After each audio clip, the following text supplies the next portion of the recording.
Hello students, welcome to the video lectures of the basics of automotive systems, also known as BAS. Basics of automotive system, the subject deals with the systems related to the automobile. The power is generated by the help of IC engine in case of the automobiles. That power needs to be transmitted to the wheels and tires. To transmit this power, different type of systems is implemented in the automobile. This syllabus contains all the systems which we will study in this video lectures. The syllabus of BAS or Basics of Automotive System contains automobile basics, performance of vehicle, chassis, frame and body, transmission which includes manual, semi-automatic and automatic transmission, drive lines, final drive and rear axle. Next is braking system, suspension system and steering system. All these three systems which I have said last is not used for the power transmission, but it is essential for the other purpose which we will discuss in further lectures.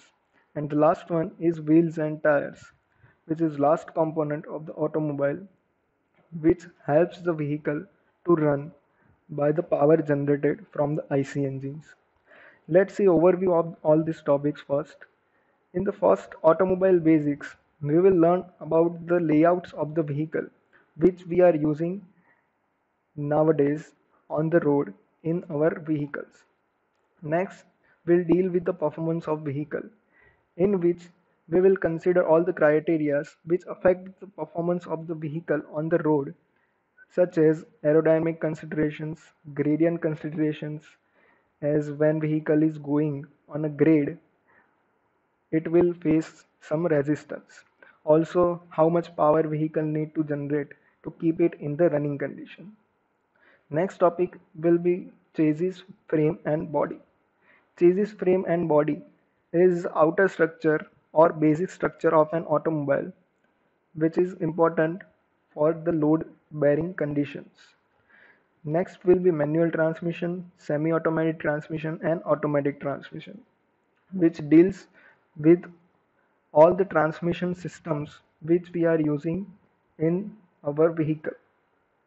Also, it will have the introduction of the electric drive.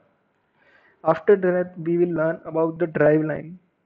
Drive line is the component which transmits the power from the gearbox to the differential, or we can say final drive. Generally, propeller shaft is used when we are transferring power from the front wheels to the rear wheels. Next will be final drive and rear axle. In that case, the power coming from the gearbox will be transmitted to the final drive, which further transmit to the differential, and differential transmit the power to the rear axle if rear axle is the live axle in the vehicle. Next will be braking system. Braking system is used for stopping of the vehicle. To stop the vehicle, we require the braking system, and which is necessary system for the vehicle. Next will be suspension system. Suspension system is used in the vehicle as a comfort providing equipment. Suspension system also helps in taking the loads which are coming from the road, and it will not allow the loads or shocks transmitting into the passenger and driver compartment, and it will provide a comfort to the driver and passengers. Next will be steering system. Steering system can be considered as the most important component for the motion of the automobile and for the stability of the automobile. Steering system is also required when we are traveling or running the vehicle in the straight position. Also, we require steering system to turn the vehicle in left or right direction according to our requirement. And last will be wheels and tires.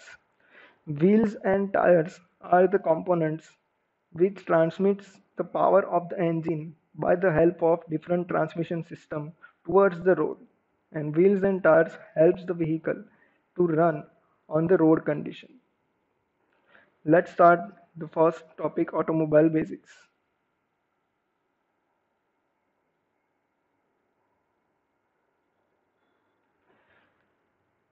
In the first topic, we will learn about the classification of automobiles. Automobiles can be classified in many ways.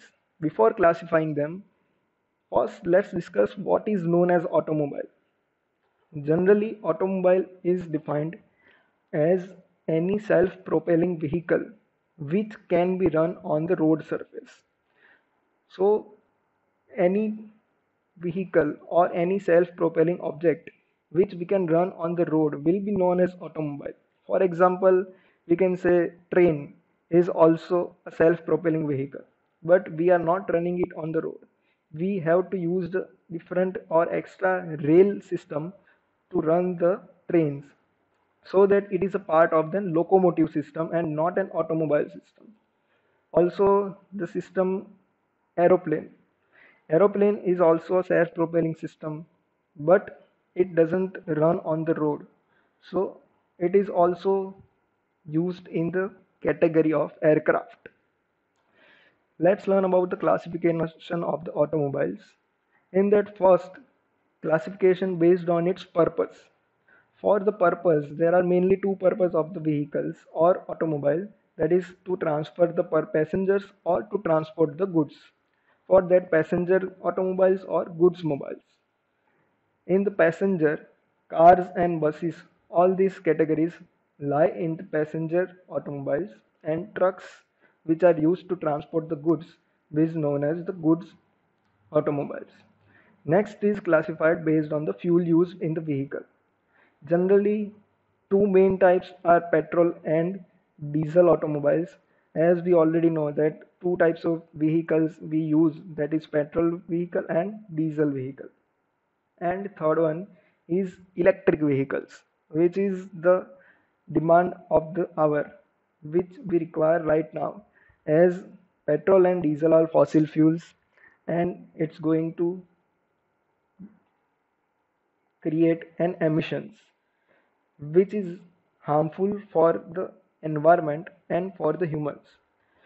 Electric vehicle doesn't create emissions as much as petrol and diesel engine. If we look at the production of the electricity, then we can consider that it creates some pollution. But while driving the vehicle, electric vehicles generate zero emission, which is free from the any exhaust emissions. Fourth one written here is the steam engine. Steam engine is generally not used in any vehicle right now.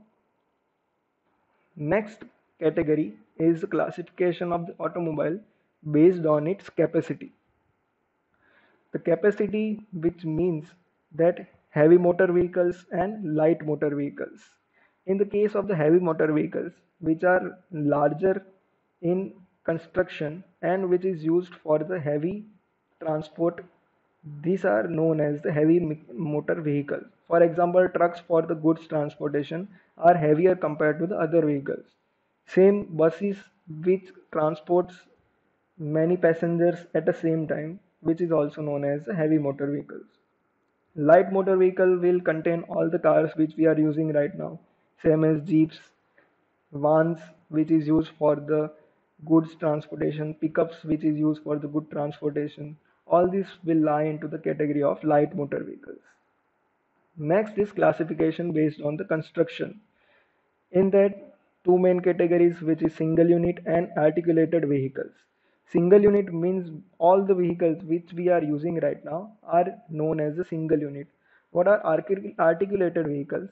Then if the vehicle is manufactured in two parts, for example tractor.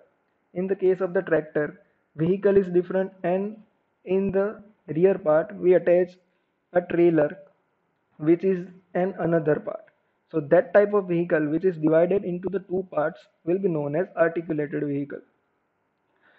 Next will be classification based on drive. In that, left hand drive and right hand drive. In the India, we used the right hand drive automobiles in all the vehicles. But in the case of the United States and other countries, they use left hand drive vehicles based on their traffic rules. Next will be number of wheels, in which two-wheeler, three-wheeler, and four-wheeler these are used in the automobiles types. And last is the classification of automobile based on its body. Body means the design of the car body. Here we have written some of the types of the car bodies, which is hatchback, sedan, convertibles, station wagon, and SPVs. In that case, the car bodies can be defined as different categories. Those car bodies will be detailedly explained in the second chapter. But as we know, these bodies will be defined based on their design or based on their types. For example, hatchback and sedan are the normal cars or four wheelers we are using in nowadays. Convertible cars, which have an open roof which can be closed when required. Next will be station wagon and vans. Station wagon and van generally have a larger wheelbase and will be provided with the sliding doors, which we have seen already. And special purpose vehicle, or we can say SPVs. SPVs are defined as the vehicle which are generally not used for the transportation of passenger or goods. Or generally special purpose vehicles are used in the different and other special type of systems. For example, earth moving machineries such as excavators and machines like JCB are the type of SPVs. Then ambulance, fire vehicles, and military vehicles.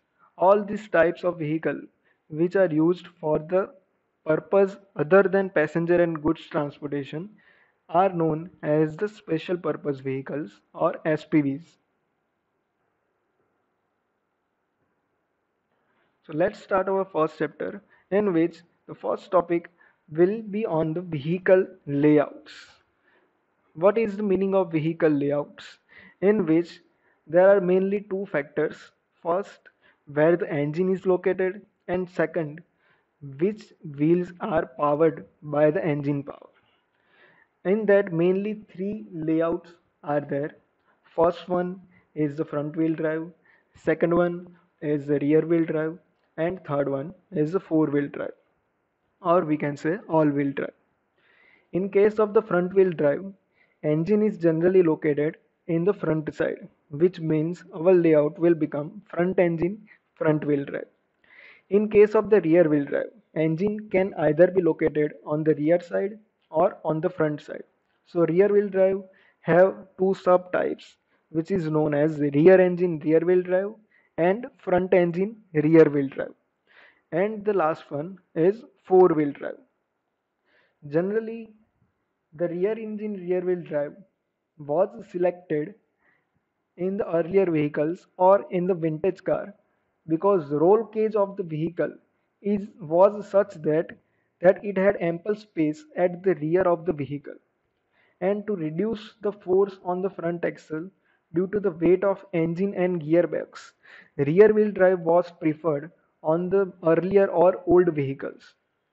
After the improvements and different analysis, we have come to the solution that the normal vehicles which are run on the normal days or in the normal road condition should be implemented with the front engine front wheel drive, as it has many advantages. For example, if we are using front engine front wheel drive, then almost all the components which is used for the transmission system will be assembled on the front side of the vehicle, and we will get an extra space on in the rear side of the vehicle, which is generally used in the vehicles as the boot space or the luggage storage space.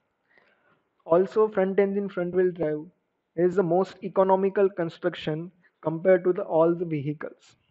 Also, there are some stability advantages which front engine front wheel drive provides, which will be discussed in the next topic in detail. Also, rear engine rear wheel drive and front engine rear wheel drive. This both are also used in the vehicles, but in the different categories of the vehicles. For example, if we are using the vehicle with higher wheelbase, or if the vehicle's weight is higher, then the front engine rear wheel drive is used, in which engine is located in the front side and power is transmitted into rear wheels. And rear engine rear wheel drive is generally used in case of the racing cars to get the extra power. The last one is the four wheel drive or all wheel drive. Four wheel drive, which means that all the wheels or all the four wheels are being powered by the engine power with the suitable system. In the case of the four wheel drive, engine can be located either on front side, rear side, or even in the mid side, in the mid of the vehicle. Generally, engine is located based on the space which is available in the given vehicle. Four-wheel drive vehicles are generally used for the off-road conditions where we require an extra road adhesion and vehicle will run with extra stability.